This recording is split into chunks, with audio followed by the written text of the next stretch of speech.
क्या किया? 60% drop out rate है उत्तर प्रदेश मुसलमानों का, 2% ग्रेजुएट होते हैं, 3% 12th पास करते हैं।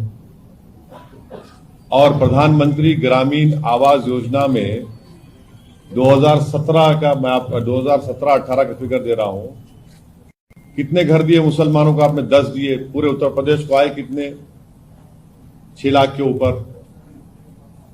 MSDP का प्रोग्राम है जिसमें 1600 करोड़ आए उत्तर प्रदेश को माइनॉरिटीज के लिए, जिसमें से आपने सिर्फ 16 करोड़ खर्चा किए। झूठ पे झूठ इनकी, तो ये झूठ है इनका। और फिर जो एनकाउंटर हुए, अगर एक आलाजाद का लड़का गलती से एनकाउंटर हो गया लखनऊ में, तो पूरे पुलिस वालों को सस्पेंड कर दिया आपने। तो ये इनकी एक आदत बनी हुई है झूठ बोलने की, और ये समझते हैं कि इस तरह से बोलकर वो अपनी गिरती हुई साख को उठा पाएंगे। मगर उत्तर प्रदेश की जनता देख रही है उनको, कैसे वो देख नहीं पाए कोविड के सेकेंड वेव में, जब गंगा के ऊपर लाशें तीर रही थी, ऑक्सीजन के लोग तड़प तड़प कर मर गए, दवाएं, इंजेक्शन नहीं मिल रहा था, रेमडेसिविर नहीं मिल रहा था, टोसिलमिज़ोब नहीं मिल रहा था, दफनाने के लिए, जलाने के लिए लकड़ी नहीं, तो नदी के किनारे लाशों को जलाए तो कुत्ते लोच कर खा रहे, वो भी दुनिया की आंखों ने देखा। तो इस पर कोई तवज्जो नहीं है। जिस तरह 17 में कब्रिस्तान शमशान की बात शुरू हुई थी, अब इस तरह से दोबारा कर रहे हैं।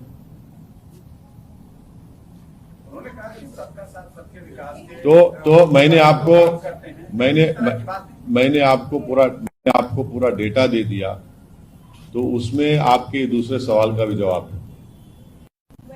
भाजपा के पश्चिमी और पूर्वी यूपी में डिफरेंशिएट करते हुए योगी आदित्यनाथ ने सोमवार को एक बयान दिया जिसमें कहा कि पश्चिमी यूपी में ना तो लड़कियां सुरक्षित थी, ना ही भैंस और मैडम एक बात सुनिए, क्या एक सांस में आप लड़की को और भैंस को बोलेंगे? ये महिलाओं से मोहब्बत है आपकी कि एक ही सांस में मुख्यमंत्री बोलेगा कि लड़की और भैंस और बैल? इंसान को इंसान के तौर पर देखो ना आप।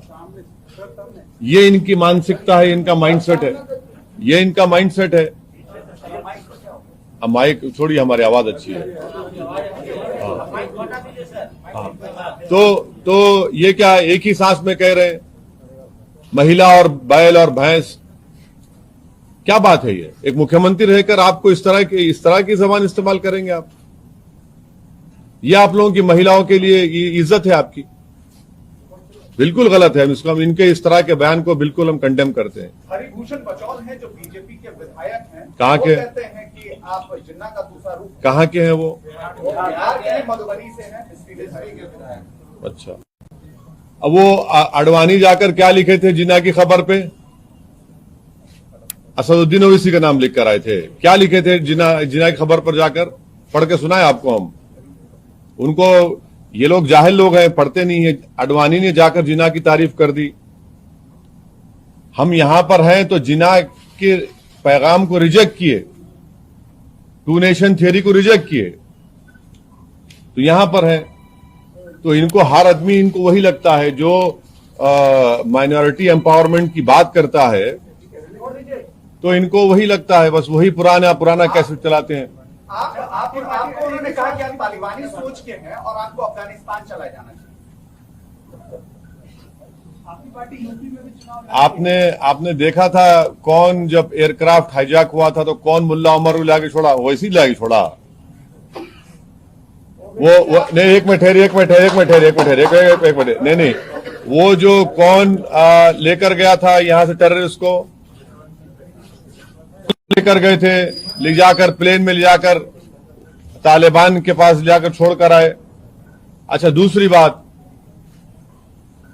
भारत की जमीन पर हमारे एम्बेसडर ने वो कौन सा उनका तालिबान का लीडर, नाम भी नहीं याद नहीं आ रहा, उनसे मुलाकात की। तो क्या आपने क्या कबाब खिलाया उनको? हाँ, नहीं, बिरादर नहीं है, दूसरा है वो। तीसरी बात यह है कि हम डिमांड कर रहे नरेंद्र मोदी से, अगर नरेंद्र मोदी की सरकार में दम है तो वो तालिबान को टेररिस्ट घोषित करे, अनलॉफुल एक्टिविटीज प्रिवेंशन एक्ट में उनको शामिल करे और ये साफ देश को बता दे नरेंद्र मोदी की सरकार के भारत यूनाइटेड नेशन की सैंक्शन कमेटी का चेयरमैन है और भारत ये तमाम तालिबान के 100 लीडर्स को डीलिस्ट नहीं करेगा डीलिस्ट, उनको एश्योरेंस दे मुल्क को। और आपने वाजपेयी जी की सरकार, मनमोहन सिंह की सरकार और नरेंद्र मोदी की 6.5 साल से सरकार, भारत के 35,000 करोड़ रुपए खर्चा किए गए अफगानिस्तान में। फिर ये कैसे आ गया? ये कौन जिम्मेदार है इसका? आप बताइए ना इन चीजों को, आप नहीं बताते। आप कह रहे हैं कि अगर प्रधानमंत्री मोदी में दम हो तो तालिबान को टेररिस्ट, सुनिए हम क्या, हम सुनिए आपको तकलीफ हो रही, सुनिए। तालिबान को वो टेररिस्ट घोषित करेंगे। आप हमसे सवाल कर रहे हैं ना, आप घोषित करिए ना, यूएपीए में लाइए, यूनाइटेड नेशन की सैंक्शन कमेटी में ये तमाम के तमाम लोग टेररिस्ट को डिक्लेयर कर दिया गया है। वो हक्कानी नेटवर्क कौन है जिसने भारत के डिप्लोमेट को मार दिया था अफगानिस्तान में, काबुल में? वो उनका अभी मिनिस्टर बना हुआ है। तो आपको कौन रोक रहा है? आप सत्ता में है ना, तो हमारा मुतालबा सरकार से, आपको गवर्नमेंट करिए ना, क्यों नहीं करते आप तालिबान को क्या मानते हैं? क्या मानते हैं? क्यों आप ये सवाल हमसे क्यों कर रहे हैं? क्या मानते हैं? हमको क्या करना है तालिबान से? मांग किया है ना, तो आप तो हम देखिए, सरकार से हम पूछ रहे हैं, हमारी सरकार से हम पूछ रहे हैं कि आप उनको, यूनाइटेड नेशन ने उनको तो आतंकवादी कह दिया, उनके लीडर्स को। आपने अब तक उनको यूएपीए में इसमें क्यों नहीं डाला फिर? और ये इनके जो ये रिकॉर्डिंग कंपनी के जूक बॉक्स हैं, बक बक बक बक करते रहते हैं, बकवास। अरे तुम्हारी सरकार को बोलो ना जाके। सर लेकिन तालिबान को आप क्या मानते हैं? अपना स्टेटमेंट क्या आप तालिबान को क्या मानते हैं? सवाल कर रहे हैं हम, तो आपकी प्रेस कॉन्फ्रेंस अरे आपने हमसे पूछा कि किसी बीजेपी के नेता ने तालिबान के बारे में हमसे ये कहा है हमारे बारे में। अरे भाई, क्या हर मुसलमान इनको तालिबान नजर आता है क्या? आपकी राय क्या है?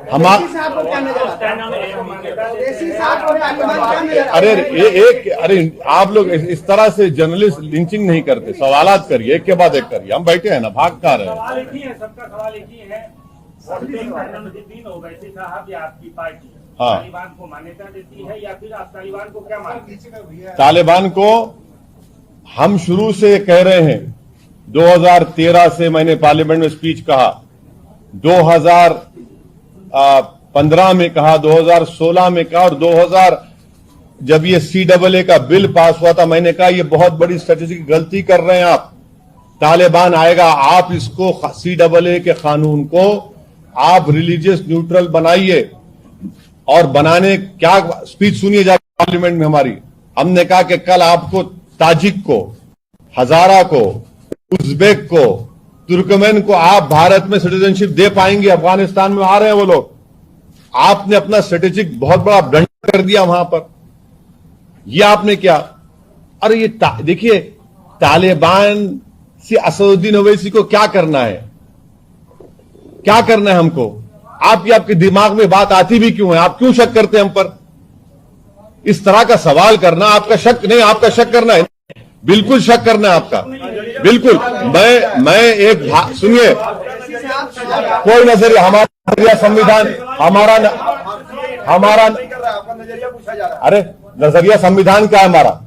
भारत का संविधान के ऊपर वोट लिए हैं, बोल रहे हैं आपको संविधान से मतलब ही नहीं है। ये बताइए कि हमको क्या नहीं, हमको मुल्क से, भारत से मतलब, हमको दूसरे पड़ोसी से क्या मतलब? हमको नजरिया क्या नजरिया? कौन सा नजरिया? हमारा नजरिया संविधान का है, हमारा नजरिया कॉन्स्टिट्यूशन का है। संविधान के नजरिए से आप क्या मानते हैं? इसी संविधान के नजरिए से सरकार को तय करना है। इसी, सुनिए आपने अच्छा सा, इसी संविधान के नजरिए से भारत सरकार को तय करना है कि वो टेरर ऑर्गेनाइजेशन में शामिल करेंगे नहीं करेंगे। और ये संविधान के नजरिए से हमको पूरा हासिल है कि हम अपने मजहब पर चले, हम भारत के शहरी हैं। ये हर चीज दुनिया में संविधान वो हो रहा है, हम तो क्यों पूछ रहे हैं आपको? ये बताइए कि तालिबान के टेक ओवर से अफगानिस्तान में पाकिस्तान कमजोर होगा या मजबूत होगा और भारत पर उसका क्या? मैंने ऑन रिकॉर्ड ये बात कहा कि ये जो तब्दीली आई है ये पाकिस्तान, चीन, ये इनको मजबूत करेगा और मुस्तकबिल में हो सकता है फ्यूचर में ये भारत के लिए एक फिक्र की बात हो सकती है। ये मेरा ऑन रिकॉर्ड मैं कह चुका हूं, ऑन रिकॉर्ड इस बात को कह चुका हूं। और उसके बावजूद भी हमारा एम्बेसडर उनसे मिलता है, हम मिलते हैं उनसे।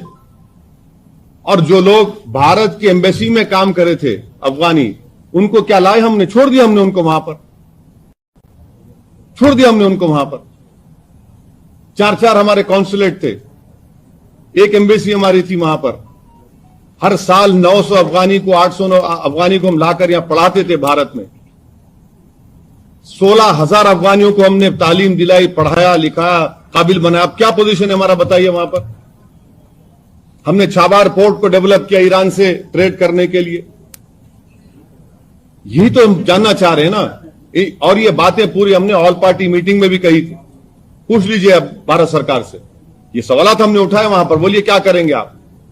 क्या आप इनको टेररिस्ट लिस्ट में डालेंगे? क्या आप इनको यूएन सैंक्शन कमेटी में आप डिलिस्ट करेंगे या टेररिस्ट रखेंगे? और रखते हैं तो फिर क्या आप यूएपीए में उनको शामिल करेंगे?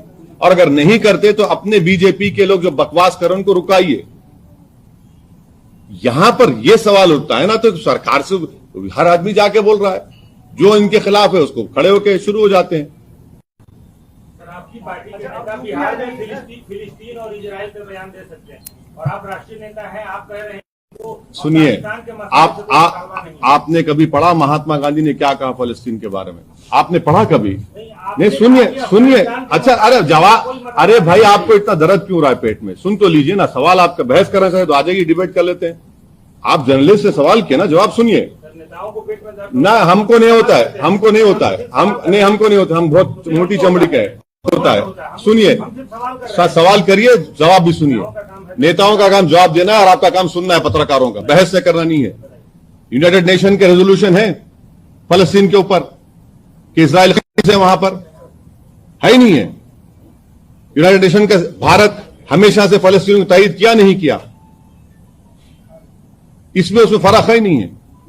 हमने तायद की फलस्तीन की, हमेशा हमारा मौक़िफ़ रहा कि फलस्तीन का एक आजाद मुल्क बनना चाहिए। मस्जिद अक्सा बैतुल मुक़द्दस वहां पर है, इसका एक हिस्टोरिकल है, आप देखते नहीं आप लोग। अच्छा, उत्तर प्रदेश इसी समय यूपी में प्रधानमंत्री मोदी और योगी महेंद्र प्रताप यूनिवर्सिटी और अलीगढ़ में डिफेंस कॉरिडोर की शुरुआत कर रहे हैं। महेंद्र प्रताप के बारे में ये कहा गया कि एएमयू में उन्होंने बहुत जमीन दान की थी, लेकिन कभी उनका कोई जिक्र नहीं किया गया। ठीक, एएमयू के यदि आसपास ये बन रहा है तो इसको आप कैसे देखते हैं? नहीं, गलत बात है। महेंद्र प्रताप साहब का तस्वीर भी है, उनकी इज्जत की निगाहों से वहां पे देखा जाता है और उनकी बड़ी कदर की जाती है। तो उस जमाने में मुस्लिम उलेमाओं के साथ जाकर एक हुकूमत भी बनाए थे, तो ये बात गलत है। उनकी बड़ी इज्जत की जाती है, कोई बात नहीं है। आप लोग चुनाव लड़ रहे हैं यूपी में, तय हो गया किसके क्या स्ट्रेटेजी है यूपी का? हाँ, चुनाव में क्या चुनाव तो लड़ेंगे ना, बिल्कुल लड़ेंगे। कितने सीटों पे? 100 वाली बात है? हम तो 100, हमारे शौकत साहब सदर ने कहा कि 100 सीटों पर हम लोग तैयारी करें लड़ने की। मुख्तार साहब को बिहार को टिकट देंगे या टिकट मिलेगा उनको? नहीं मालूम, अभी तो मुझे नहीं मालूम, उस बारे में तो नहीं मालूम। आपकी पार्टी के नेता ने हाँ? आपकी पार्टी के किसी नेता ने कहा कि उनको हाँ, हमने ये कहा कि अगर उनको टिकट हम देने तैयार हैं। अब उनसे बातचीत नहीं हुई हमारी। टिकट देंगे। बाहुबलियों को आपकी पार्टी जगह दे रही है, ऐसा आरोप लगेगा आपके? प्रज्ञा ठाकुर दूध की दुली भी है, क्या बात है? 37% एमएलए बीजेपी के, इनके क्रिमिनल चार्जेस हैं यूपी में। हाँ, जेडीयू जितने एमपी हैं कितनों पर केस है बताइए? सब क्या है? लोकप्रिय नेता है पूरे ये। आप भी उसी धारा में चलेंगे ना? अरे जब आपके लिए अच्छा है तो मेरे लिए भी अच्छा होना चाहिए ना। आप वोट दाग अच्छे हैं। हाँ, नहीं, दाग आपको हमारे नजर आते हैं ना, दूसरों के दाग आपको दूध की तरह नजर नहीं आते। आपको तो आपको दिखता है कि वो जख्म है, नजर आता है वो। ओवैसी साहब, अभी आपने कहा फ्रीडम फाइटर होंगे। हाँ, अतीक अहमद साहब, नहीं, आपको प्रज्ञा, आपको फ्रीडम फाइटर नजर आती होगी ना? नहीं, आपको नजर आती होगी। नहीं, ये गलत बात है। उनके ऊपर चार्जेस हैं, कोर्ट ने प्रूव नहीं किया उसको, और इलेक्शन कमीशन उनको इजाजत देता लड़ने की। अगर आप फ्रीडम फाइटर की बात करें तो फिर चलिए सबकी बात करिए, कौन रोक रहा है आपको? अतीक अहमद फ्रीडम फाइटर है। अतीक अहमद भारत के शहरी हैं और लीगली वो इलेक्शन लड़ सकते हैं, उन पे क्रिमिनल केसेस हैं और अभी तक वो इलेक्शन लड़ सकते हैं, लड़ेंगे, क्यों बात है? आप लड़ा रहे हो। बिल्कुल लड़ाएंगे। मुख्तार भी आ रहे हैं। नहीं, वो बात अभी नहीं, जब होंगी बताएंगे।